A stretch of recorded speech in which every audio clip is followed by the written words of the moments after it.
Hello, and welcome to Yankeeland Sports Network, New England's premier sports talk show, and our special episode covering the week of February the 17th to the 24th, with live commentary from Lake Placid, New York, and the Olympic Village of the 13th Winter Games. We have lots to discuss, so let's get right to the scores around the leagues.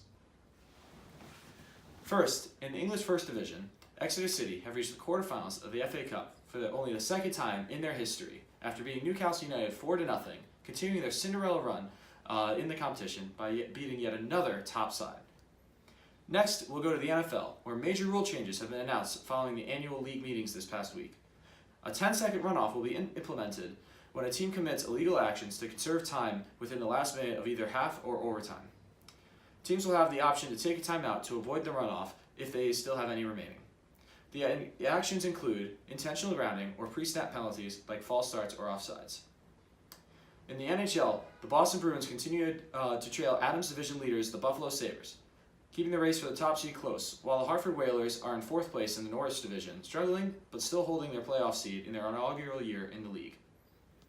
On the hard courts of the NBA, the Boston Celtics continue to dominate the Eastern Conference and league in general, led by rookie Larry Bird, who continues to improve on a nightly basis. And now onto our main story, brought to you by Pepsi. Catch that Pepsi spirit. Drink Pepsi today. The 13th Winter Olympic Games are beginning to wrap up in the beautiful Adirondack Mountains region, and more specifically in Lake Placid, New York. Let's take a look at how the United States has done so far on home soil. The United States will finish the games with a total of 12 medals, 6 of which are gold. These 12 medals are enough to secure the United States a third-place finish overall behind the Soviet Union and East Germany with 22 and 23 total medals respectively. One man, Eric Heiden, was responsible for 5 out of the United States' 6 gold medals. The speed skater won all 5 speed skating events and set 4 Olympic records overall and 1 world record in the 10,000 meter race. He is the first Olympian to ever win 5 gold medals in individual events at any single Olympics. While every medal is significant, the 6th gold that the United States went on to win will go down as the biggest upset in the history of not only American sports, but in international sporting history as well.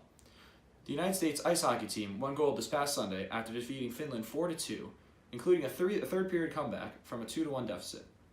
This clinched the first gold medal for USA Hockey at the Olympics in over 20 years. However, the victory over Finland will not be the game that is remembered for the rest of time. Instead, the matchup the previous Friday against the Soviet Union will be remembered as one of the biggest upsets in the history of competitive sports.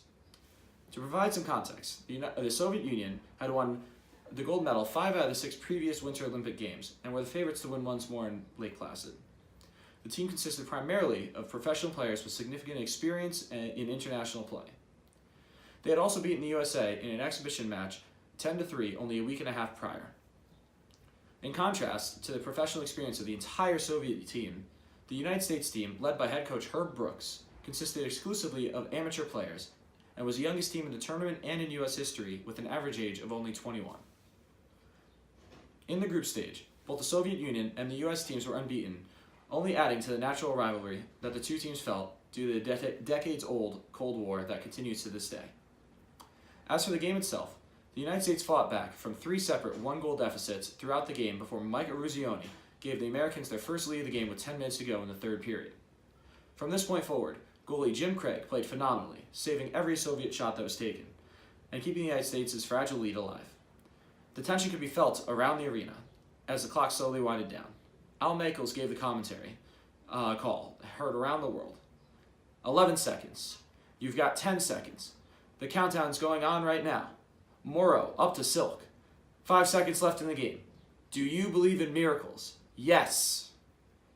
This moment of elation is best captured by this image, showing the first moments after the buzzer sounded and the game had ended. Do you believe in miracles? Will go down in history as one of the greatest calls in sports broadcasting. The significance of this upset cannot be overstated, as no one gave the Americans a chance of winning the game. The atmosphere in the arena, after the game had ended, I wouldn't trade that experience for the world. The game was a source of so much patriotism and national pride, something that this country has needed desperately. Hopefully, going forward, victories over the Soviet Union will continue to come, both in athletics and diplomatically as well. When asked about what he said to the team before the game, Coach Herb Brooks said that he told the team that, quote, great moments are born from great opportunities, and that the team needed to seize these opportunities by working hard and as a team. He laughed and then continued, and that he told them, quote, you don't have enough talent to win on talent alone. This underdog mentality is something that Americans have always felt special affection towards, from the Revolutionary War to today with the victory against the Soviet Union. The power of sports as a great unifier of motivation and passion is incredible, and the United States has not had such a nationally unifying moment as this in years.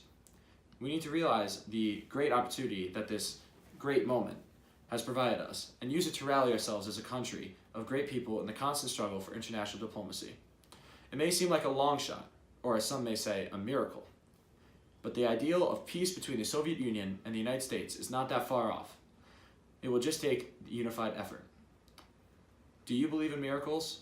I certainly do. This is Patrick Corcoran of Yankeeland Sports Network signing off from Lake Placid, New York. Good night and God bless America.